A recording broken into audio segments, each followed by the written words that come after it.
Hi friends, ನಮಸ್ತೆ ಎಲ್ಲರಿಗೂ. ಎಲ್ಲರೂ ಹೇಗಿದ್ದೀರಾ? ಐ ಹೋಪ್ ಎಲ್ಲರೂ ಚೆನ್ನಾಗಿದ್ದೀರಾ ಅಂತೇಳಿ ಭಾವಿಸ್ತೇನೆ. ನಾನು ಕೂಡ ಚೆನ್ನಾಗಿದ್ದೇನೆ. ವೆಲ್ಕಮ್ ಬ್ಯಾಕ್ ಟು ಪಾವನ ಆರ್ ವಿಜಯ್ ಕನ್ನಡ ವ್ಲಾಗ್ಸ್. ಇನ್ನು ನನ್ನ ಚಾನಲ್ಗೆ ಯಾರೆಲ್ಲ ಸಬ್ಸ್ಕ್ರೈಬ್ ಆಗದಲೇ ವಿಡಿಯೋನ ನೋಡ್ತಾ ಇದ್ದೀರೋ ಪ್ಲೀಸ್ ನನ್ನ ಚಾನಲ್ಗೆ ಸಬ್ಸ್ಕ್ರೈಬ್ ಆಗಿ ಹಾಗೆ ಸಪೋರ್ಟ್ ಮಾಡ್ತಾ ಇರಿ. ಬನ್ನಿ, ಹಾಗಿದ್ರೆ ತಡ ಮಾಡದೆ ವ್ಲಾಗ್ನ ಶುರು ಮಾಡೋಣ. ಇವತ್ತು ಸಂಡೇ ಮಾರ್ನಿಂಗಿಂದ ನಾನು ವ್ಲಾಗ್ನ ಸ್ಟಾರ್ಟ್ ಮಾಡ್ತಾ ಇದ್ದೇನೆ. ಸಂಡೇ ಇವತ್ತು ನಾನು ಮಾರ್ನಿಂಗ್ ಟಿಫನ್ಗೆ ಏನು ಮಾಡಿದ್ದೀನಿ ಅಂತಂದರೆ ಚಿಕನ್ ಸಾಂಬಾರು ಮಾಡಿದ್ದೀನಿ. ಚಿಕನ್ ಸಾಂಬಾರನ್ನ ನಾನೇನು ಮಾಡಿಲ್ಲ, ನಾನು ಇವತ್ತು ಎದ್ದಿದ್ದೆ ಲೇಟ್ ಆಯಿತು. ನಾನು ಎದ್ದೇಳೋ ಅಷ್ಟರಲ್ಲಿ ಚಿಕನ್ ಸಾಂಬಾರು ಹಾಗೆ ಮುದ್ದೆ ಅನ್ನ ಎಲ್ಲ ರೆಡಿ ಮಾಡಿದರು. ನಮ್ಮನೇಲಿ ನಾನ್ ವೆಜ್ ಮಾಡೋದು ಸ್ವಲ್ಪ ಕಡಿಮೆನೇ, ಅಂದರೆ ಅಷ್ಟು ಪರ್ಫೆಕ್ಟಾಗಿ ಟೇಸ್ಟಾಗಿ ಮಾಡೋದು ಬರಲ್ಲ. ವಿಜಯ್ ಆದರೆ ಚೆನ್ನಾಗಿ ಮಾಡ್ತಾರೆ. ಬಿಸಿ ಮುದ್ದೆ ಹಾಗೆ ಸೈಡ್ಗೆ ಸ್ವಲ್ಪ ಸೌತೆಕಾಯಿ, ಈರುಳ್ಳಿ, ನಿಂಬೆಹಣ್ಣ ಕಟ್ ಮಾಡಿ ಇಟ್ಟಿದ್ದಾರೆ.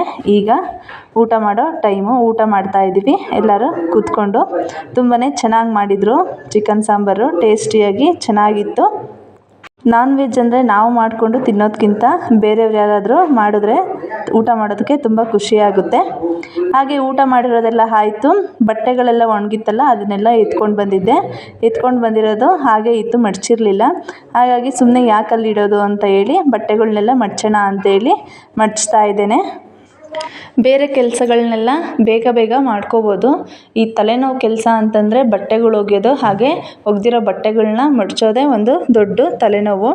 ಅದೊಂದು ಕೆಲಸ ಆಯಿತು ಅಂತಂದರೆ ಇನ್ನೆಲ್ಲ ಕೆಲಸನೂ ಕೂಡ ಆರಾಮಾಗಿ ಮಾಡ್ಕೋಬೋದು. ನಾನು ಬಟ್ಟೆಗಳನ್ನೆಲ್ಲ ಮಿಷಿನ್ಗೇನು ಹಾಕೋದಿಲ್ಲ, ಹ್ಯಾಂಡ್ ವಾಶೇ ಮಾಡ್ಕೊತೇನೆ. ಮನೆ ಒಳಗಡೆನೇ ಮಾಡ್ಕೊತೇನೆ. ಮೇಲೂ ಇದೆ ಬಟ್ಟೆ ತೊಳೆಯೋದಕ್ಕೆ ಜಾಗ, ಆದರೆ ಅದು ಸ್ವಲ್ಪ ಕಲ್ಲು ಒರಟಾಗಿರೋದ್ರಿಂದ ಬಟ್ಟೆಗಳೆಲ್ಲ ಬೇಗ ಹಾಳಾಗುತ್ತೆ ಅಂತೇಳಿ ನಾನು ಮನೆ ಒಳಗಡೆನೇ ವಾಶ್ ಮಾಡ್ಕೊತೇನೆ. ನನಗಂತೂ ಬಟ್ಟೆಗಳನ್ನೆಲ್ಲ ಒಗಿಬೇಕಾದ್ರೆ ಬಟ್ಟೆಗಳು ಅದೆಷ್ಟು ಬೇಗ ಮುಗಿಯುತ್ತೋ ಅನ್ನೋ ಥರ ಆಗ್ತಾ ಇರುತ್ತೆ. ಹಾಗೆ ಬಟ್ಟೆಗಳನ್ನೆಲ್ಲ ಫೋಲ್ಡ್ ಮಾಡಿಟ್ಟಿರೋದು ಆಯಿತು. ಈಗ ಸ್ವಲ್ಪ ಪಾಯಸ ಮಾಡಿದ್ನಲ್ಲ, ಅದು ಸ್ವಲ್ಪ ಹಾಗೆ ಉಳಿದಿತ್ತು, ಅದನ್ನು ಫ್ರಿಜ್ಜಲ್ಲಿ ಎತ್ತಿಟ್ಟಿದ್ದೆ. ಈಗ ಅದನ್ನು ತಿನ್ನೋಣ ಅಂತೇಳಿ ತಿಂತಾ ಇದ್ದೇನೆ. ಮಧ್ಯಾಹ್ನ ಊಟ ಮಾಡೋಣ ಅಂದ್ಕೊಂಡೆ, ಆದರೆ ಬೆಳಗ್ಗೆ ಟಿಫನ್ ಮಾಡಿದ್ದೆ ಲೇಟ್ ಆಗಿತ್ತು, 11-12 ಗಂಟೆ ಆಗಿತ್ತು. ಹಾಗಾಗಿ ಈಗ ಸ್ವಲ್ಪ ಪಾಯಸ ತಿಂತಾ ಇದ್ದೀನಿ. ಮಧ್ಯಾಹ್ನ ಊಟ ಮಾಡಲಿಲ್ಲ. ನೋಡಿ, ತುಳಸಿ ಗಿಡ ಎಷ್ಟು ಅದೇನಾಗಿದೆ ಅಂತ ಗೊತ್ತಿಲ್ಲ. ಇದ್ರ ಜೊತೆ ಮೆಣಸಿನ ಗಿಡ ಎಲ್ಲ ಇಟ್ಟಿದ್ನಲ್ಲ, ಅದನ್ನೆಲ್ಲ ಕಟ್ ಮಾಡಿದ್ದೀನಿ. ಒಂದು ಸ್ವಲ್ಪ ಎಲ್ಲ ಹಣ್ಣಾಗಿರೋ ಥರ ಎಲೆ ಆಗಿದೆ. ಹಾಗಾಗಿ ಇದೇ ಗಿಡದಲ್ಲಿ ಇರೋ ಬೀಜನೆಲ್ಲ ಕಿತ್ತು ಅದ್ರ ಬುಡಕ್ಕೆ ಹಾಕಿದ್ದೀನಿ, ಹೊಸ ಸಸಿ ಏನಾದರೂ ಹುಟ್ಟುತ್ತಾ ಅಂತ ಹೇಳಿ. ಫ್ರೆಂಡ್ಸ್ ನೋಡಿ, ಮನಿ ಪ್ಲ್ಯಾಂಟು ಎಷ್ಟು ದೊಡ್ಡದಾಗಿ ಬೆಳೆದಿದೆ. ಈ ಬಳ್ಳಿನೆಲ್ಲ ನಾನು ಕಂಬಿಗೆ ಹಚ್ಚಿದ್ದೀನಿ, ಅದು ಮೇಲ್ಗನ ಹೋಗಿ ಬೆಳೆದು ಮತ್ತೆ ರಿವರ್ಸ್ ಬರೋ ಥರ ಅಷ್ಟು ಬೆಳೆದಿದೆ. ಮನಿ ಪ್ಲ್ಯಾಂಟು ಇನ್ನೂ ಜಾಸ್ತಿ ಉದ್ದವಾಗಿ ಬೆಳೆದಿತ್ತು. ಅಂದರೆ ನಾವು ಲಾಸ್ಟು ಮನೆ ಶಿಫ್ಟ್ ಮಾಡಬೇಕಾದ್ರೆ ಇಷ್ಟು ಬಳ್ಳಿನ ಕಟ್ ಮಾಡಿ ಮತ್ತೆ ಈ ಮನೆಗೆ ಬಂದಾಗ ಒಂದು 5-6 ಎಲೆ ಮಾತ್ರ ಇತ್ತು. ನೋಡಿ ಎಷ್ಟು ದೊಡ್ಡದಾಗಿ ಬೆಳೆದಿದೆ. ಹಾಗೆ ಕೆಳಗಡೆ ಸ್ವಲ್ಪ ಶೀಟ್ಗೂ ಕೂಡ ಬಳ್ಳಿ ಹೋಗ್ತಾ ಇದೆ. ನಾನು ಸ್ವಲ್ಪ ಅದನ್ನು ಮೇಲೆ ಕಟ್ಟೋಣ ಅಂತೇಳಿ ಅಂದ್ಕೊಂಡಿದ್ದೀನಿ, ಇನ್ನೂ ಕಟ್ಟಿಲ್ಲ. ಯಾವಾಗಾದರೂ ಟೈಮ್ ಫ್ರೀ ಮಾಡಿಕೊಂಡು ನೀಟಾಗಿ ಜೋಡಿಸಿ ಕಟ್ಟಬೇಕು ಮನಿ ಪ್ಲ್ಯಾಂಟ್ನೆಲ್ಲ, ಬಳ್ಳಿಗಳನ್ನೆಲ್ಲ. ನಾನು ಹಾಗೆ ಪಾಯಸ ತಿಂತಾ ಇದ್ನಲ್ಲ, ವಿಜಿ ಮತ್ತು ವಸಿಷ್ಠ ಇಬ್ಬರು ಕೂಡ ಟೆರೆಸ್ ಮೇಲಿದ್ದರು. ಅವರು ಕೂಡ ನೆನಪಾದ್ರು, ಅವ್ರಿಗೂ ಒಂದು ಸ್ವಲ್ಪ ಕೊಡೋಣ ಅಂತೇಳಿ ಟೆರೆಸ್ ಮೇಲೆ ಹೋಗ್ತಾ ಇದ್ದೇನೆ. ಒಂದು ವಾರದಿಂದ ಜಡಿ ಮಳೆ ಹಿಡ್ದಿತ್ತು, ಆದರೆ ಇವತ್ತೇನೋ ಸ್ವಲ್ಪ ಲೈಟಾಗಿ ಬಿಸಿಲು ಕಾಯ್ತಾ ಇದೆ. ಇಲ್ಲಿ ನೋಡಿ, ಮಕ್ಕಳು ಗಾಳಿಪಟ ಹಾರಿಸ್ತಾ ಇದ್ದಾರೆ. ಲಾಸ್ಟ್ ಇಯರು ಅಷ್ಟೊಂದೇನು ಮಳೆ ಬರಲಿಲ್ಲ, ಇಲ್ಲೆಲ್ಲ ಹುಲ್ಲೆಲ್ಲ ಫುಲ್ಲು ಒಣಗೋಗಿತ್ತು. ಆದರೆ ಈ ವರ್ಷ ಸ್ವಲ್ಪ ಚೆನ್ನಾಗಿ ಮಳೆ ಆಗ್ತಾ ಇರೋದ್ರಿಂದ ನೋಡ್ರಿ, ಎಲ್ಲಿ ನೋಡಿದ್ರು ಫುಲ್ಲು ಹಸಿರೇ ಆಗಿದೆ. ಮಳೆಗಾಲ ಅಲ್ವಾ, ಹಾಗಾಗಿ ಚೆನ್ನಾಗಿ ಮಳೆ ಆಗ್ತಾ ಇರೋದ್ರಿಂದ ಹಚ್ಚ ಹಸಿರಿನಿಂದ ಕೂಡಿದ ವಾತಾವರಣ. ಹಾಗೆ ಇಲ್ಲಿ 2-3 ಹಸುಗಳ್ನು ಕೂಡ ಕಟ್ಟಿದ್ದಾರೆ, ಹುಲ್ಲೆಲ್ಲ ತಿನ್ನಲಿ ಅಂತ ಹೇಳಿ. ವಾರ 10 ದಿವಸದಿಂದ ಬಿಸಿಲು ಮುಖನೇ ನೋಡಿರಲಿಲ್ಲ, ಆದರೆ ಇವತ್ತು ಸ್ವಲ್ಪ ಬಿಸಿಲು ಬಂದಿರೋದೇ ಒಂಥರ ಖುಷಿ ಆಗ್ತಾ ಇದೆ. ಇವತ್ತಿನಿಂದ ಏನಾದರೂ ಸ್ವಲ್ಪ ಜಡಿ ಮಳೆ ಎಲ್ಲ ಕಡಿಮೆ ಆಗಿಬಿಟ್ಟು ಬಿಸಿಲು ಚೆನ್ನಾಗಿ ಕಾಯುತ್ತೆ ಅಂತ ಅಂದ್ಕೊಂಡಿದ್ದೆ. ಹಾಗೆ ಪಾಯಸ ತಂದಿದ್ನಲ್ಲ, ಬಿಸಿಲು ಕೂಡ ಚೆನ್ನಾಗಿ ಕಾಯ್ತಾ ಇತ್ತು. ಹಾಗೆ ಓಡಾಡಿಕೊಂಡು ಬಿಸಿಲನ್ನ ಕಾಯಿಸ್ಕೊಂಡು ಪಾಯಸ ತಿನ್ನೋಣ ಅಂತೇಳಿ ತಿಂತಾ ಇದ್ದೇನೆ. ಬಿಸಿಲು ಚೆನ್ನಾಗಿ ಕಾಯ್ದು ಚುರುಕಾಗಿ ಇತ್ತು ಅಂತಂದರೆ ಆ ಡೇಯಲ್ಲಿ ಪೂರ್ತಿ ನಾವು ಕೂಡ ಅಷ್ಟೇ ಚುರುಕಾಗಿ ಆ್ಯಕ್ಟಿವ್ ಆಗಿ ಇರ್ತೀವಿ. ಈ ಥರ ಏನಾದರೂ ಮೋಡ ಮುಚ್ಕೊಂಡು ಹಾಗೆ ಜಡಿ ಮಳೆ ಇತ್ತು ಅಂತಂದರೆ ಏನೇ ಕೆಲಸಗಳು ಮಾಡ್ಕೊಳ್ಳೋಕ್ಕೂ ಆಗೋದಿಲ್ಲ, ಎಲ್ಲ ಪೆಂಡಿಂಗ್ ಉಳಿಸಿ ಸೋಮಾರಿ ಆಗಿಬಿಡ್ತೇವೆ. ನಮ್ಮ ಕಡೆ ಪರವಾಗಿಲ್ಲ, ಆದರೆ ಬೇರೆ ಜಿಲ್ಲೆಗಳಲ್ಲೆಲ್ಲನೂ ಕೂಡ ಪ್ರವಾಹ ಹಾಗೆ ಮಳೆಯಿಂದ ಜಾಸ್ತಿ ಹಾನಿಯಾಗಿದೆ. ನಾವೇ ಒಂಥರ ಅದೃಷ್ಟವಂತರು ಅಂತ ಹೇಳ್ಬೋದು. ಹಾಗೆ ಅಮೆಝಾನಿಂದ ಒಂದು ಪಾರ್ಸಲ್ ಬಂತು ವಸಿಷ್ಠಂಗೆ ಅಂತ ಹೇಳಿ 2 ಡಿಜಿಟಲ್ ಸ್ಲೇಟ್ನ ಬುಕ್ ಮಾಡಿದ್ದೆ. ಅದು ಪಾರ್ಸಲ್ಲು ಈಗ ಬಂತು. ವಿಜಿ ಈಗ ಬಾಕ್ಸ್ನ ಓಪನ್ ಮಾಡ್ತಾ ಇದ್ದಾರೆ.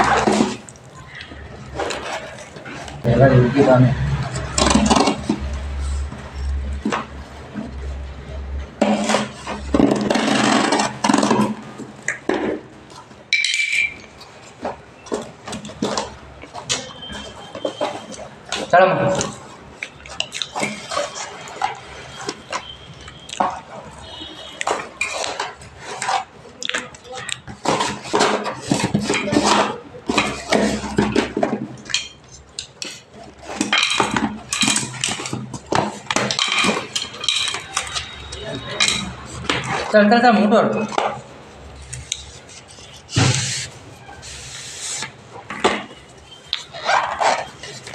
उसे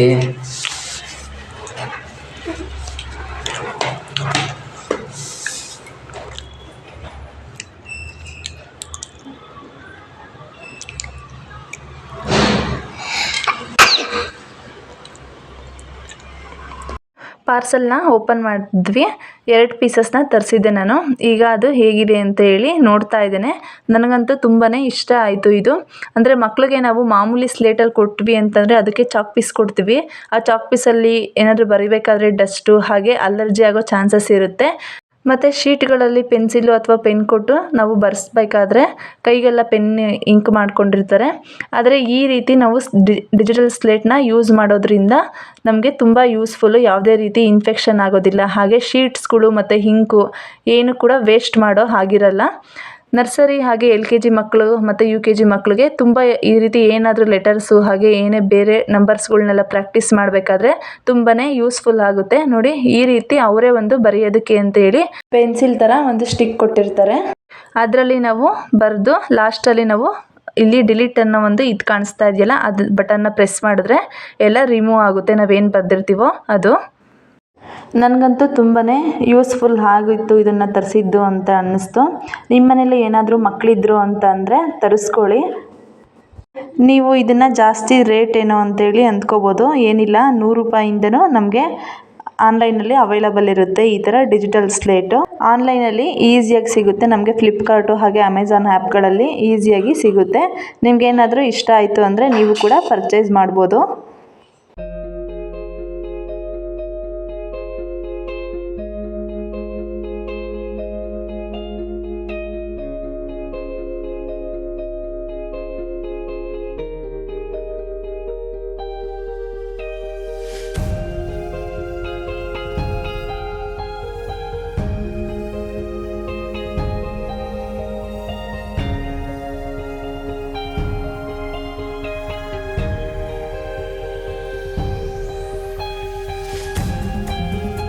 ಫ್ರೆಂಡ್ಸ್, ಮಧ್ಯಾಹ್ನ ಎಲ್ರದ್ದು ಊಟ ಆಯಿತು. ಇವತ್ತು ಸಂಡೇ ಆಗಿರೋದ್ರಿಂದ ಮನೇಲೇ ಕುಂತು ಬೇಜಾರಾಗ್ತಾ ಇತ್ತು.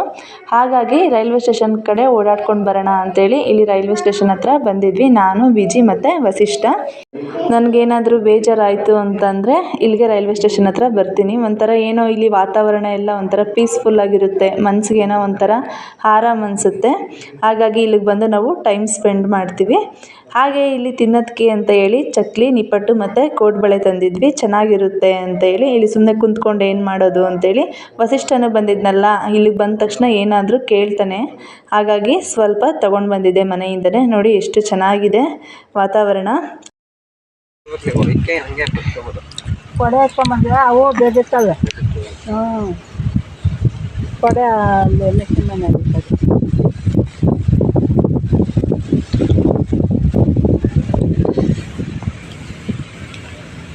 ನಾವು ರೈಲ್ವೆ ಸ್ಟೇಷನ್ ಹತ್ರ ಬಂದಾಗ ಮಳೆ ಏನೂ ಇರಲಿಲ್ಲ. ಸ್ವಲ್ಪ ಸುಳಿ ಬಿಸಿಲು ಥರ ಕಾಯ್ತಾ ಇತ್ತು. ಹಾಗಾಗಿ ನಾವು ಮಳೆ ಏನು ಬರೋದಿಲ್ಲ ಅಂತೇಳಿ ಸ್ವಲ್ಪ ಹೊತ್ತು ಓಡಾಡ್ಕೊಂಡು ಬರೋಣ ಅಂತೇಳಿ ಇಲ್ಲಿಗೆ ಬಂದ್ವಿ. ಇಲ್ಲಿಗೆ ಬಂದ ತಕ್ಷಣ ಮಳೆ ಸ್ಟಾರ್ಟ್ ಆಯಿತು. ಈ ಮಳೆಯಲ್ಲೇ ಒಬ್ಬರು ಅಜ್ಜಿ ಹಸು ಮೇಯಿಸ್ತಾ ಇದ್ರು. ಮಳೆ ಬಂದ್ರೂ ನಿಂತ್ಕೊಂಡೆ ಹಸು ಮೇಯಿಸ್ತಾ ಇದ್ರು. ನೋಡಿ ಒಂಥರ ಅಯ್ಯೋ ಪಾಪ ಅನ್ನಿಸ್ತು. ಹಾಗಾಗಿ ನಾನು ಕರೆದ್ಬಿಟ್ಟು ನನ್ನ ಹತ್ರ ಕೂರಿಸ್ಕೊಂಡು ಮನೆಯಿಂದ ತಂದಿದ್ನಲ್ಲ ಚಕ್ಲಿನ ಅದನ್ನು ಕೊಟ್ಟೆ ಅವ್ರಿಗೆ ತಿನ್ನೋದಕ್ಕೆ. ಮಳೆ ಸ್ಟಾರ್ಟ್ ಆಯಿತು. ನಾವೇನೋ ಜಡಿ ಮಳೆ ಬರುತ್ತೆ, ಜಡಿ ಥರ ಬಂದು ಹೋಗುತ್ತೆ ಅಂದ್ಕೊಂಡ್ರೆ ಜೋರಾಗೆ ಬಂತು.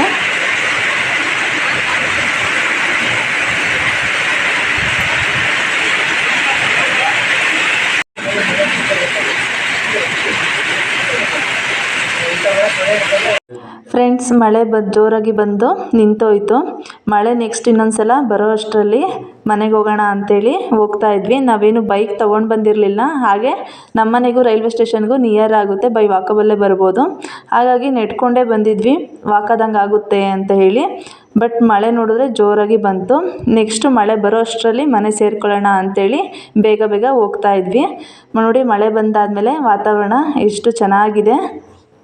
ಒಂಥರ ವಾತಾವರಣ ಕೂಲಾಗಿ ಚೆನ್ನಾಗಿತ್ತು. ಮನೆ ಹತ್ರ ಇದ್ದರೆ ಬರೀ ವೆಹಿಕಲ್ ಸೌಂಡು ಅದು ಇದು ಸೌಂಡೇ ಇರುತ್ತೆ. ಆದರೆ ಈ ಕಡೆ ರೈಲ್ವೆ ಸ್ಟೇಷನ್ ಕಡೆ ಬಂದ್ವಿ ಅಂತಂದರೆ ಈ ರೀತಿ ವಾತಾವರಣನ ನಾವು ಎಂಜಾಯ್ ಮಾಡ್ಬೋದು. ಬೇಜಾರಾದಾಗ ಮತ್ತು ಫ್ರೀ ಟೈಮ್ ಸಿಕ್ಕಿದಾಗ ಇಲ್ಲಿಗೆ ನಾವು ಒಂದ್ಸಲ ವಿಸಿಟ್ ಮಾಡ್ತೀವಿ. ಅಟ್ಲೀಸ್ಟ್ ವಾರಕ್ಕೆ ಒಂದ್ಸಲನಾದರೂ ಇಲ್ಲಿಗೆ ಬಂದು ಹೋಗಿರ್ತೀವಿ.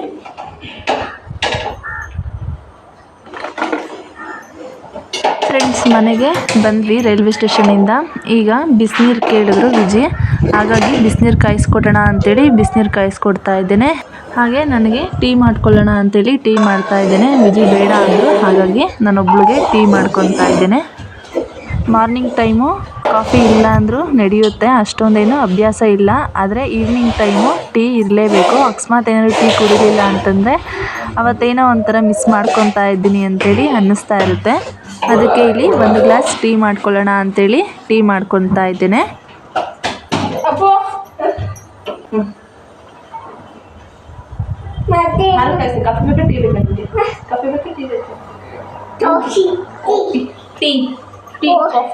ಕಾಫಿ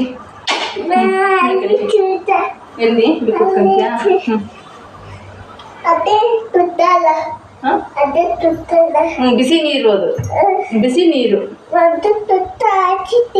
ತುಂಬಾ ಹಾಕಿದ್ಯಾ?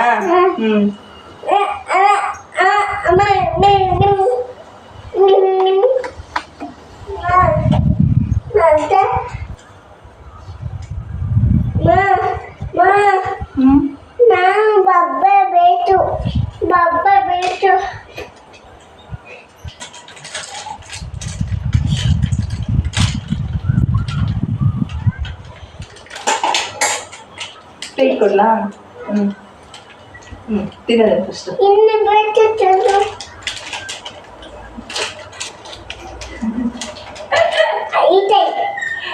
ಟೀ ಚೆನ್ನಾಗಿ ಮರಳ್ತಾ ಇದೆ. ಈಗ ಒಂದು ಗ್ಲಾಸ್ಗೆ ಸೋಸ್ಕೋಬೇಕು. ನೋಡು, 0 ಬರೀ ಇಲ್ಲಿ ಇಲ್ಲಿ ಬರೀ ಬರೀ ಇಲ್ಲಿ ಬರೀ ಇಲ್ಲಿ ಬರೀ ಇಲ್ಲಿಂದ ಬರೀ ಬರೀ.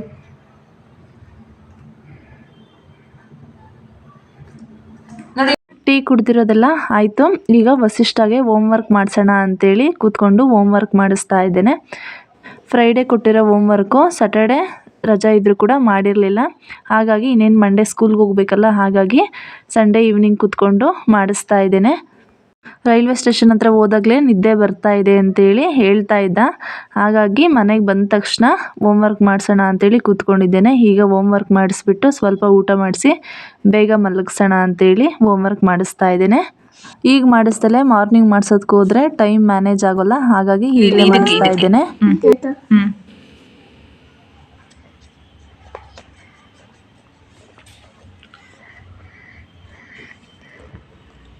ಹಿಂಗೆ ನೀಟಾಗಿ ಜಾಯಿನ್ ಮಾಡಬೇಕು. ಹಿಂಗೆ ಕಲರ್ ಎಲ್ಲ ತುಂಬ